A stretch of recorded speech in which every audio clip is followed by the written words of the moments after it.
Hi అండి. ఇవాళ చపాతీ చేస్తున్నాను. చపాతీ ఇవాళ మాకు ఈవినింగ్ టిఫిన్ కింద మేము చేసుకుంటున్నాము. చపాతీలో ఈ పిండిలో గోధుమ పిండిలో కొంచెం పాలు పోసి చక్కగా వాటర్తో కొంచెం సాల్ట్ వేసుకుని లైట్గా సాల్ట్ వేసుకుని కలుపుకుంటే ఇలా మెత్తగా సాఫ్ట్గా ఉంటాయి. చక్కగా వీటిని నేను చపాతీలో చేసేసి మేము అప్పటికప్పుడు చేసుకుని తింటాము. కొంచెం నానిస్తే ఒక 10 నిమిషాలు బాగుంటుంది, సాఫ్ట్గా ఉంటుంది. ఇలా ముద్దలుగా చేసుకొని చక్కగా సాఫ్ట్గా చేసుకోవచ్చు. దీన్ని ఇలా నలుచదరంగా చేసుకొని చక్కగా మళ్ళీ అట్లా చేసుకొని ఇలా నలుచదరంగా ట్రయాంగిల్ లాగా చేసుకొని ముద్దకి ఇట్లా తీసుకొని చక్కగా ఇలా ఒత్తుకుంటే సాఫ్ట్గా నీట్గా వస్తాయి. చపాతీలు మనకి లేయర్గా వచ్చి 2 days కూడా నిలవ ఉంటాయి. కానీ మాకు అప్పటికప్పుడు అయిపోతాయి. కావాల్సినన్ని వరకే చేసుకుంటాము. చపాతీలు ఒక మనిషికి 2 3 చేసుకుంటాము. కర్రీ చేసుకుంటాము ఒక్కోసారి, లేకపోతే కనుక చట్నీతో తింటాము. దీంతో మనకి కోడిగుడ్డు పొరటు, టమాటా కర్రీ ఇలాంటివన్నీ చేసుకొని తింటే బాగుంటుంది నైట్ టైము.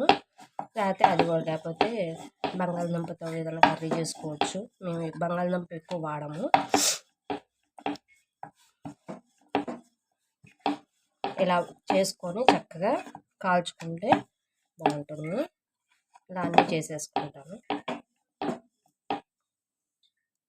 చూసారా ఇవన్నీ ఎలా ఉందో? ఇలా ఒత్తేసుకున్నాను పిండి ముద్దలన్నీ. ఇవన్నీ చూసారా ఎలా ఉన్నాయో? చాలా అంటుకోకుండా దేనికి దానికి చక్కగా ఇలా వస్తాయి. ఇలా తీసేసుకోవచ్చు, ఏం అంటుకోదు. ఇప్పుడు కాల్చుకుందాం.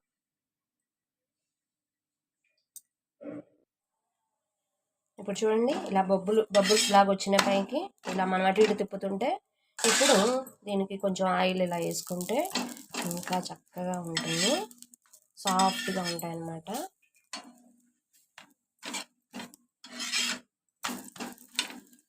అది చూడండి ఎలా పొంగుతున్నాయి, చూడండి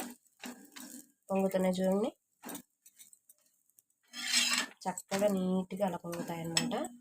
మనకి తినడానికి కూడా చాలా టేస్టీగా ఉంటుంది.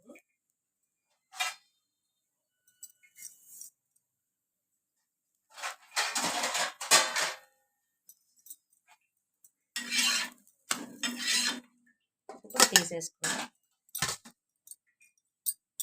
ఇంకోటి వేసుకుందాం. కాల్చుకుంటే ఎట్లా ఉందో ఇలా చక్కగా చూడండి ఎలా ఉందో. మరీ మాడకుండా చక్కగా కాల్చుకుంటే అటు ఇటు లైట్గా నూనె వేసుకుంటే చాలా బాగుంటాయి. ఇవి 2 days కూడా నిలవ ఉంటాయి.